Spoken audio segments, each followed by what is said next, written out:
আইছি, আজকে কই যাইবা? তোমার লইয়া এখন আমি পলাই যামু, তোমার আম্মু এ খুঁজে পাইব না। আরে এখানে আমার বাচ্চা ছিল, আমার বাচ্চাটা কোথায় গেল? চিকু চিকু তুমি কোথায়? ভাই মাফ করবেন, আপনার গাড়িটা আমার দরকার, আমার বাচ্চা হারিয়ে গেছে, আমাকে খুঁজে দিতে হবে। এই দুষ্টু ব্যাং, দাঁড়া, তোর সাথে আমার কথা আছে, তুই বল আমার বাচ্চা কোথায়?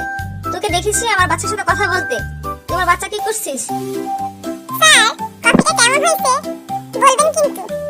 তুমি এখানে দাঁড়িয়ে কথা বলছো, আমার বাচ্চা হারিয়ে গেছে।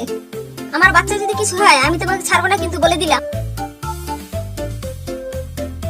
এবার বলো আমার বাচ্চা কোথায়? তুমি আমার সাথে যাবে আর আমার বাচ্চাকে খুঁজে দিবে। প্রিয় ভাই সব, আমার বিড়ালের বাচ্চাটি হারিয়ে গেছে, আপনারা যদি কেউ পেয়ে থাকেন তাহলে আমাকে জানাবেন। আরে দাঁড়াও, পেয়েছি, এবার ওই শুকুরটাকে মজা দেখাবো। ও আমার বাচ্চাটাকে কিডন্যাপ করেছিল, তাই না? ওরে বাবা রে, তুই পালাচ্ছিস কোথায়? তুই কোথায় পালাবি? তুই আমার বাচ্চাটাকে কিডন্যাপ করেছিস, তোকে আমি আজকে জেলে দিব। তোর আজকে আমি 12টা বাজিয়ে ছাড়বো। তুই আমার সাথে পাঙ্গা নিচ্ছিস, তুই আমার বাসায় গিয়েছিস এবং আমারটা খেয়েছিস এবং শেষে তুই আমার বাচ্চাকে চুরি করেছিস, তাই না? বন্ধুরা ভিডিওটি কেমন লাগলো অবশ্যই কমেন্টে জানাবে।